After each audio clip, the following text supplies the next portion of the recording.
வணக்கம். ஏஎம்ஆர்எம் உங்களை அன்புடன் வரவேற்கிறது. நாம் இந்த வீடியோவில் பார்க்க போகிறது சுண்டல் குருமா. கருப்பு சுண்டல் குருமா. வெள்ளை சுண்டலை விட கருப்பு சுண்டலில் நல்ல சத்துக்கள் இருக்குது. இதில் இரும்பு சத்து அதிகமாக இருக்கிறதுனால இரத்த அணுக்களின் அளவு அதிகரிக்குது, நோய் எதிர்ப்பு சக்தியை கொடுக்குது. நாட்டு வைத்தியத்தில் கரோனா நோயாளிகளுக்கு தினமும் கொடுக்குறாங்க.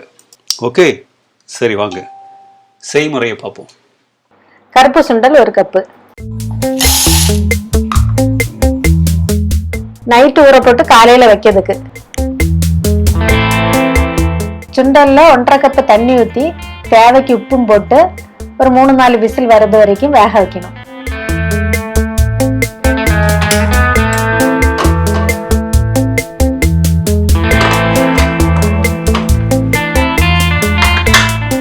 குருமாக்கு தேவையான பொருட்கள்: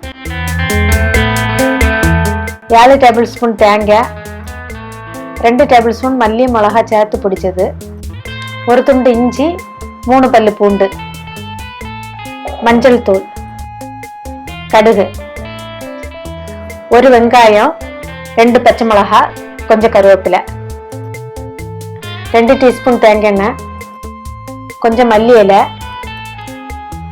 2 மிளகாய் வத்தல், 1 துண்டு பட்டை, கொஞ்சம் பிரியாணி இலை. மிக்ஸி ஜாரில் எடுத்து வச்சிருக்க தேங்காய், இஞ்சி, பூண்டு, மஞ்சள் தூள், மிளகாத்தூள் எல்லாம் போட்டு தேவைக்கு தண்ணி ஊற்றி நைஸாக அரைச்சிக்கணும். சுண்டல் வெந்ததுக்கு அப்புறம் அரைச்சி வச்சிருக்க தேங்காவை போடணும்.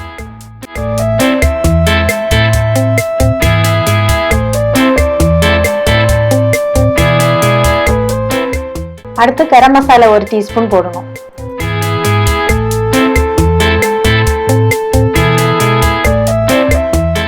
அது கொதிக்க வச்சுட்டு இன்னொரு பாத்திரத்துல எடுத்து வச்சிருக்க தேங்காய் எண்ணெய் ஊற்றி மிளகாய் வத்தலை போட்டு 1 ஸ்பூன் கடுகு போட்டு, கடுகு வெடிச்ச உடனே பட்டை, வெங்காயம் எல்லாம் போட்டு பொன்னிறமா வதக்கணும்.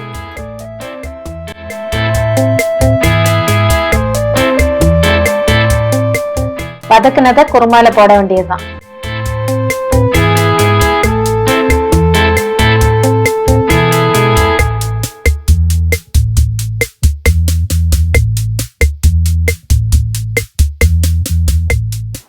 மல்லி இலை போட்டு ஸ்டவ் ஆஃப் பண்ணிடலாம். அவ்வளவுதான், சுண்டல் குருமா ரெடி.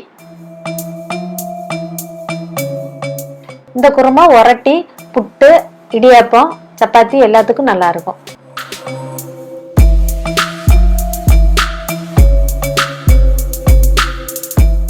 உங்க கருத்துக்களை கமெண்ட்ஸ்ல சொல்லுங்க. வீடியோ பிடிச்சிருந்தா அந்த சேனலுக்கு சப்ஸ்கிரைப் பண்ணுங்க. பக்கத்துல இருக்க பெல் பட்டனையும் பிரஸ் பண்ணுங்க. உங்க எல்லா ஃப்ரெண்ட்ஸுக்கும் ஷேர் பண்ணுங்க.